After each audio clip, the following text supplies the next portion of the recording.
Hi, I'm the Golden Monarch. I started my company, Hippy Dippy Gypsy, to share my passion for life with you. This is my cooking video on how to make a Thai soup. It's one of my all-time favorite dishes to make, and according to my loved ones, it's one of their favorites to eat. I hope you enjoy it. So now we're going to dice our tomato. This is a Kumato tomato. They're the tomatoes that I prefer because they taste the best. A lot of tomatoes have a very bitter, kind of tangy, weird taste to them. Kumatos don't, which is why I use them. So we're just going to dice it, and we're only going to use probably about half, maybe a little bit more. We'll dice the entire thing just so we have enough. And we'll put it in this bowl so we keep everything nice and tidy.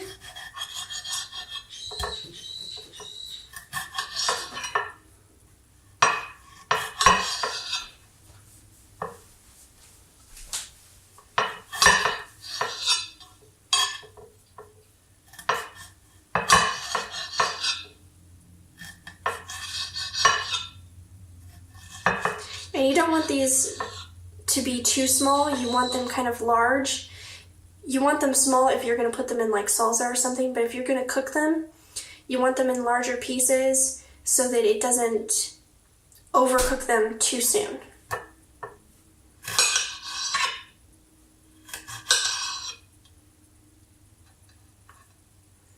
It doesn't like stay together for me.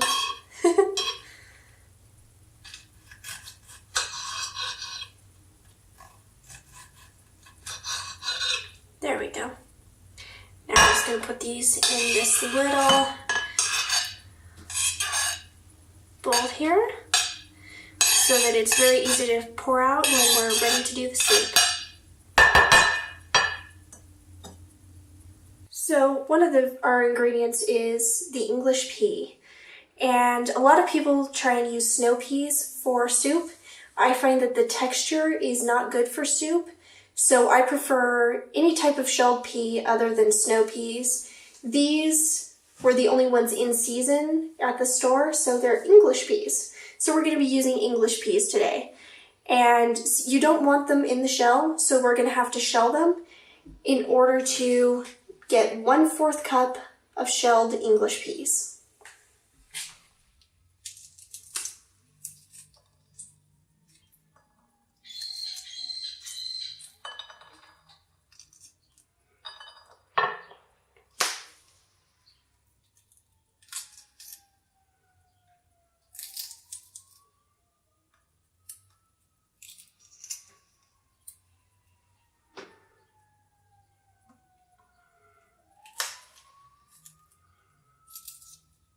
I found that the best way of shelling them is to twist open the pods, and then you can sort of unravel the pod, and then the peas just pop out.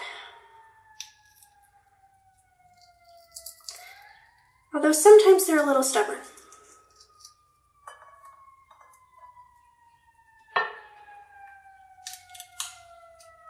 Another way is you can also squish them, and then the whole pod just opens up.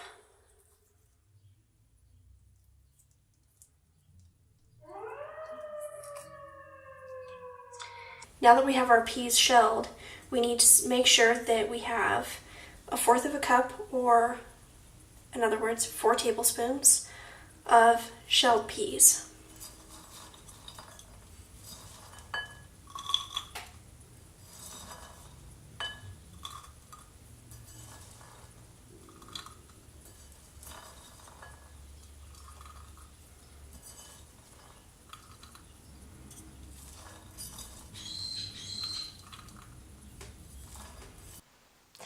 So now we want to chop up our broccoli, and we only need about 1/2 cup of broccoli.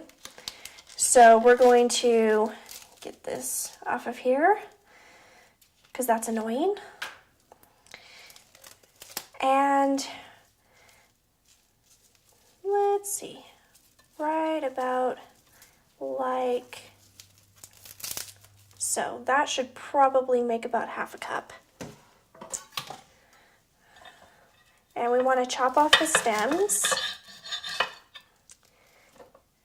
And then we'll just chop this into smaller sections because, you know, we don't want to eat big chunks of broccoli for soup. And we want to get the heads, as many of the heads as possible, and this is about half a cup. So, wow, I way overestimated there. Okay, so we now have half a cup of broccoli florets, and we're now going to chop up our carrots because half a cup of broccoli florets is all we need. So now we're going to chop up our carrots, and we need about half a cup of carrots. And so we're just going to start by chopping off both ends because those are kind of crusty and old and we don't want them. Now I often like to cut them in half and take the thicker end and cut it in half.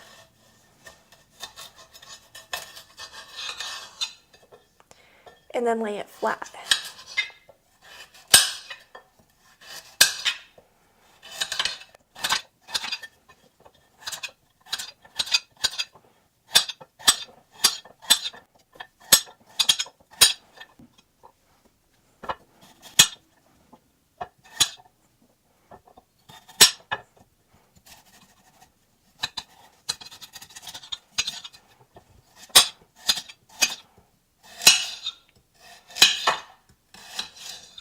And if some pieces end up being too thick, just cut them so that they're a fairly equal size to the rest.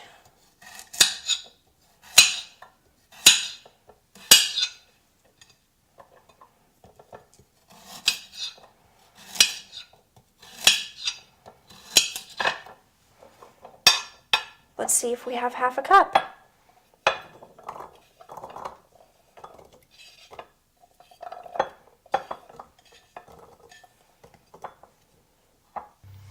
And here's our half a cup of carrots. Delicious.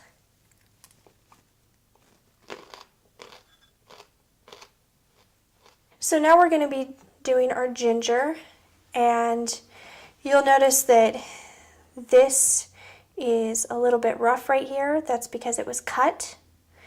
So what you want to do is when you're picking out your ginger, you want to break it. If it has a nice yellow color right there, then it's a nice, fresh, juicy piece of ginger. Okay, so now we're going to want to peel our ginger, and you just want to take a knife and sort of whittle at it, the way you would whittle a stick or carve a stick.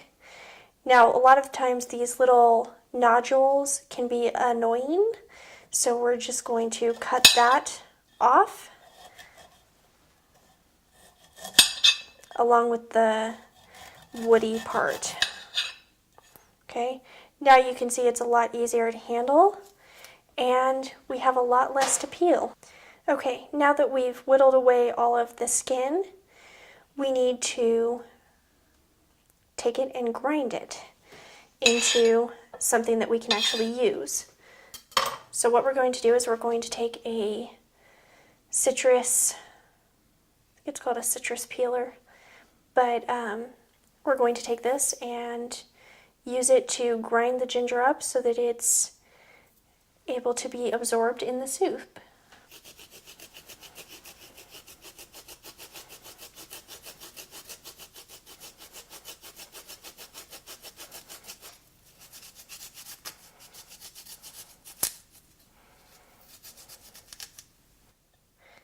All right.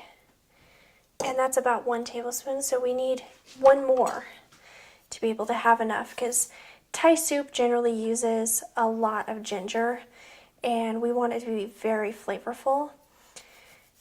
And the thing about making soup is you're going to be adding spices along the way. You're not just going to add all of your flavor at once. So we want to make sure we have enough to add at different time variations of cooking the soup. And now we have a nice, fresh, juicy pile of ginger that will taste absolutely amazing once it's soaked up into the broth. So next we're going to be chopping up our tofu, and we're going to be substituting enough tofu to make up for about 1 large chicken breast. And so I get this high protein tofu, and I find that it works really well. So we're going to open this and take it out. It didn't open.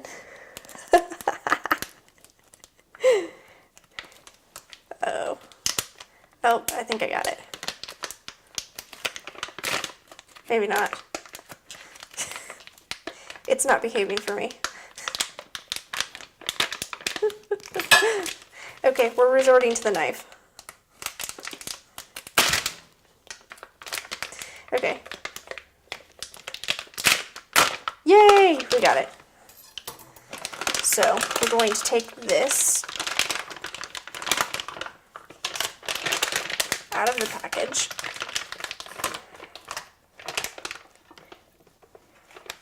And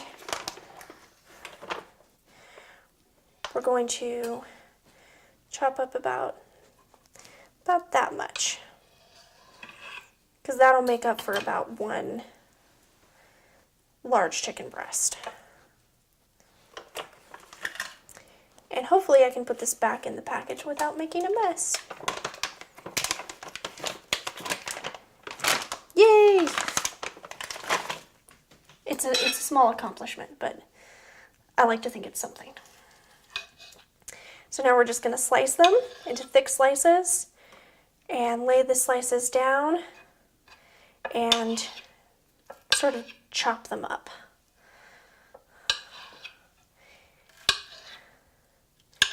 And they don't have to be uniform, but they do have to be fairly the same size. You want it about like that.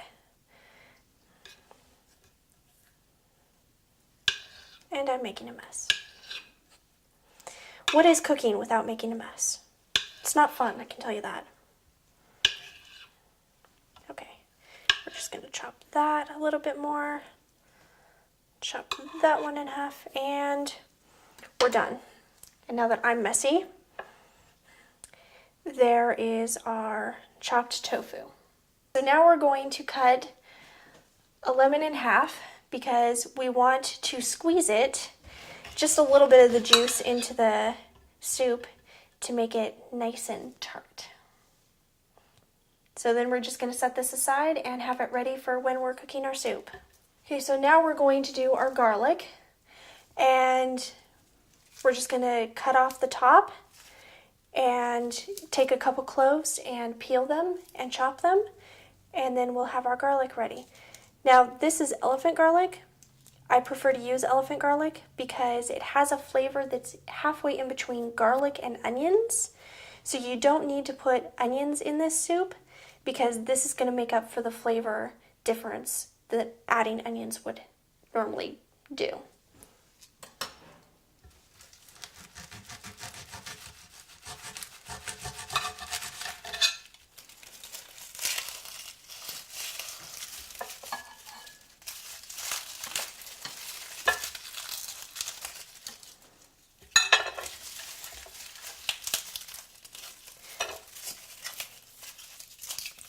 Okay, and we just want 2 cloves about like that. And I learned this trick of shaking them in a jar to get them. It's not going to work, is there? Oh, it did work. So what it does is it cracks it open, so it's a lot easier to just peel off. Now, if they're smaller cloves, then it'll peel them entirely.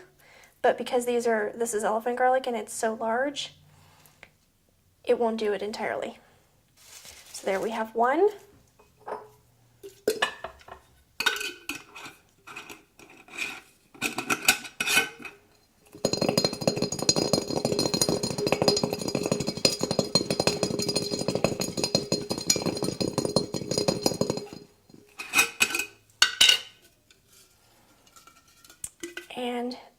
too. Now we just need to clean up and chop these up. First we're going to chop off the ends, and then we're going to cut them into smaller slices.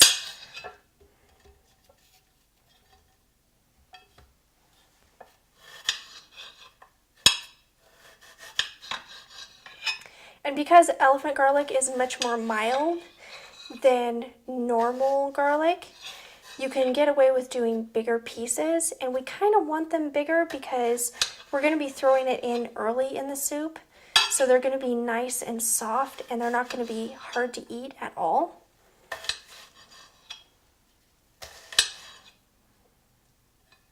That is a little bit thick though. So we're going to put that down and just chop it into smaller sections.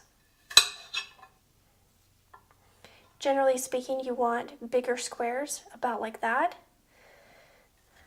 And you would think that that would be a little bit much, but trust me, it's not.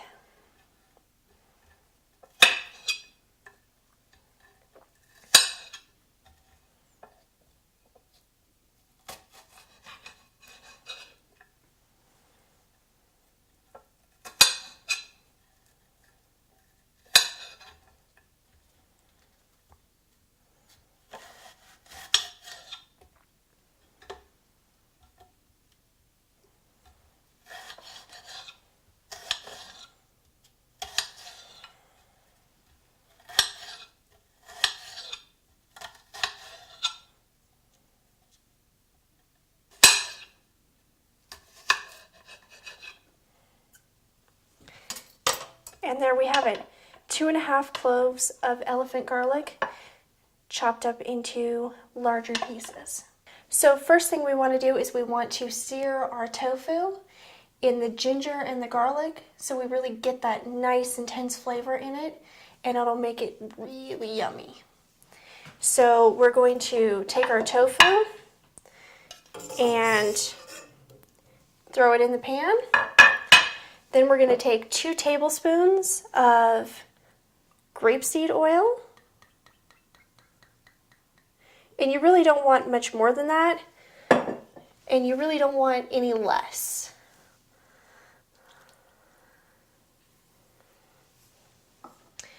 Then we're going to take about half of the ginger. Throw it in there. And about half of the garlic.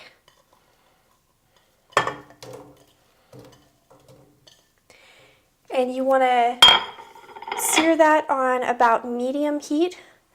This burner tends to run pretty hot, so I'm going to do it a little below half. That way it'll sear it nice and it won't burn.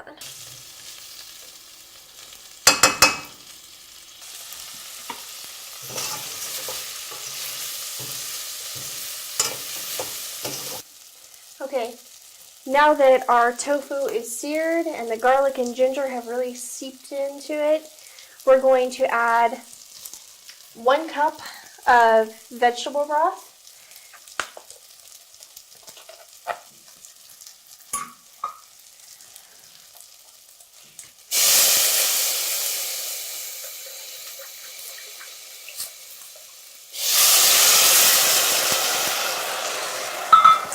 And that's how you steam things up. And 2 cans of coconut milk. And it's very important to get the unsweetened coconut milk. We're not making a sweet soup, we're making a savory soup. So if you get the sweetened coconut milk by accident, it can mess with the savory flavor of the soup.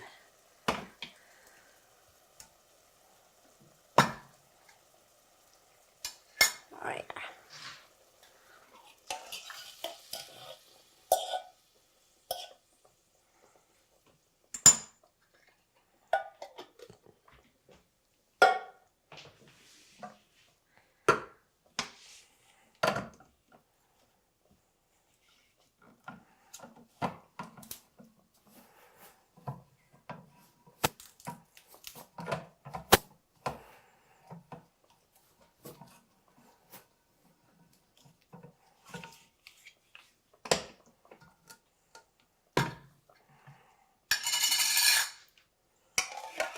So the general rule with a Thai soup is that you want to put in half the amount of broth as you have coconut milk. And now that we have our broth and our coconut milk, we're going to add some spices. You want to add about 1 tablespoon of curry powder and some cayenne and some black pepper. Now this is a new thing of curry powder, so unfortunately I have to open it. I really don't care for the way that they seal these things. They're adult proof.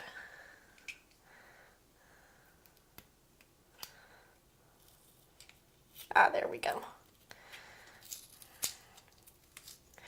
It's like, how do they think kids are going to get into this? Adults can't even. So we're just going to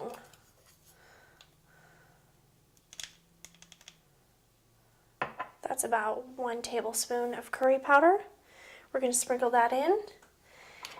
Now we want to take a little bit of cayenne, and we just want a pinch. We don't want anything more, so I'm going to take this off, and I'm going to reach in and grab a pinch and sprinkle that on in.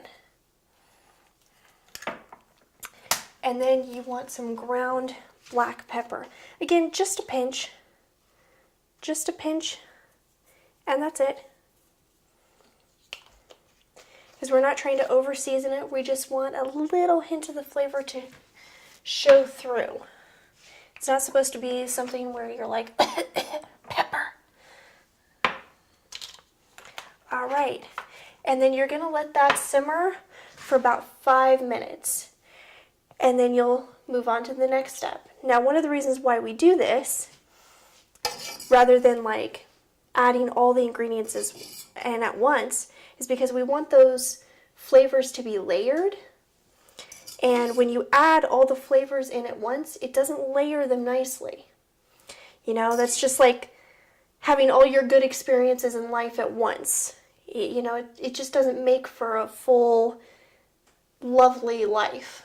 And so you want your soup to be kind of like that. You want your good flavors to be spread out over the period of time that you cook the soup.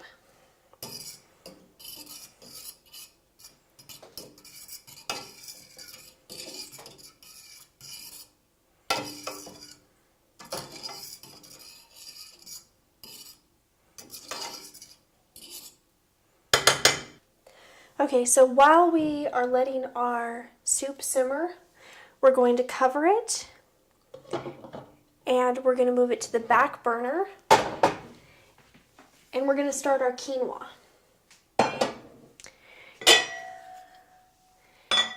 Now you want to do about 2 cups of quinoa, and then you want to do 2 cans of coconut milk. And one of the best tips I ever got about cooking quinoa is to toast it. Now you can do that in a saute pan with a little grapeseed oil. Just toast it real lightly, or cheat like I did and get the toasted quinoa. Alrighty, so there's 1 cup, and there's 2 cups. So basically 1 full bag of this. And then we're going to put our other 2 cans of coconut milk in the quinoa, and we're going to let it cook in the quinoa. Rather than pouring water, most people cook quinoa in water. I found that it's not very flavorful. The coconut milk, much nicer.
Alrighty, now you want to stir it. Make sure it's all nice and mixed in. Because unlike water, coconut milk is much thicker. So if you don't make sure that it's all mixed in, it can have a tendency to cook unevenly. And that's just not cool. We want nice, fluffy quinoa that's cooked evenly. If it's not cooked evenly, there'll be some of the quinoa that's still a little hard and hasn't puffed up. So we want to make sure that it's all puffed up and nice. Alright. Now we're going to put that on just a little bit of a simmer and cover it, and it will be done in about 15 minutes. So now that we've gotten our quinoa going, it's been about 5 minutes since we've stirred our soup. So now we're going to add our carrots.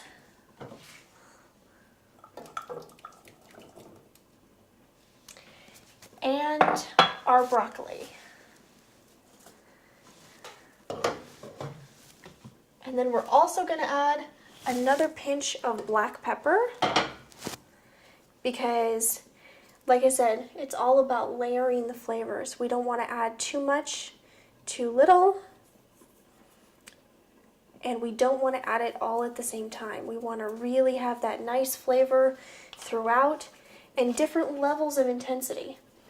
And the longer it cooks, the less intense the flavor. So if you want a more intense flavor, you have to add the flavor at a later date. Or continually just keep putting in a little to keep that nice balance. So we're going to stir this again. And we're going to let this sit about 10 minutes. And then come back and add some more. Okay, so now it's been about 10 minutes since we added those last ingredients into our soup, and now we're going to add some more flavor into it. First, we're going to start with the rest of the ginger.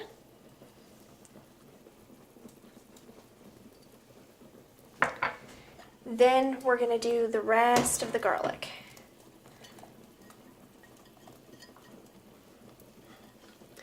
And now we're going to add a little bit more spice. Keep talking about how you want to layer the spices, and it works so well. So we're going to add about 2 more pinches of cayenne and 1 pinch of black pepper.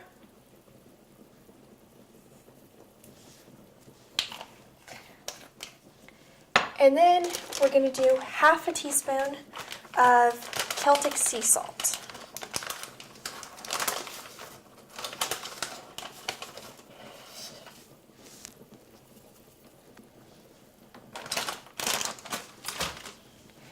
And then we're just going to stir it up. And the quinoa is about halfway done. When it gets to be about 5 minutes away from being fully cooked, then we're going to add in the peas and the tomatoes, and really the dish will start to really come together. Even now, it smells amazing. So we're just going to cover it up and let it simmer. So it's about 5 minutes before our quinoa is done. As you can see, it's starting to just bubble up and you're starting to see the bubbles. And that's about when it's about 5 minutes away from being done. And right when it's about there, you want to put in the tomatoes and the peas into the soup. So we're just going to dump those right in, the peas as well. And then we're going to put in a teaspoon more of salt. Salt dissipates over time, so we want to make sure that we have enough in there for when it's all finished, so that way it'll really heighten the flavor really nicely. And then we're going to do just a hint more of black pepper.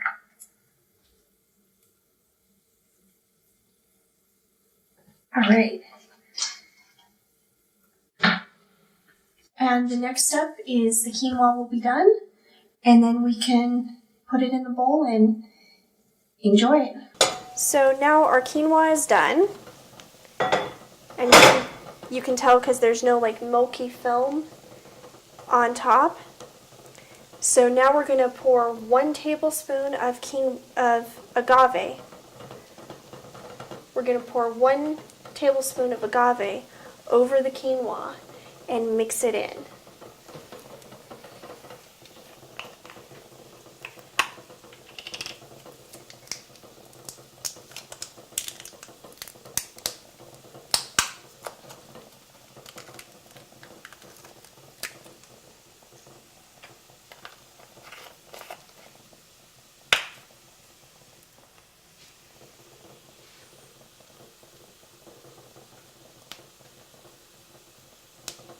There we go.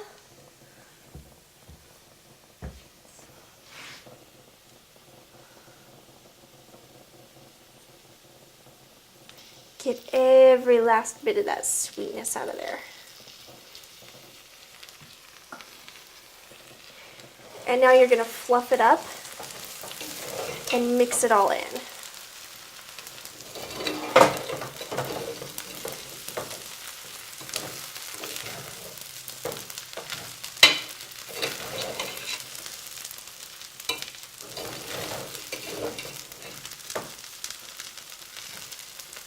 All right, and it's done.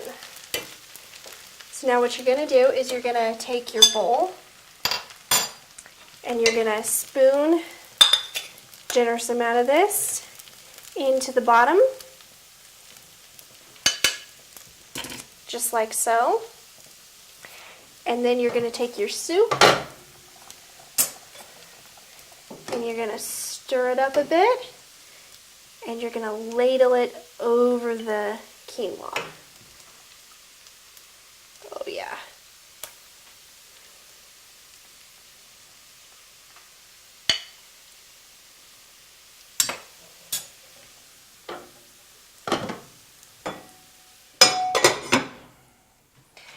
And then you can use some broccoli florets to garnish if you like.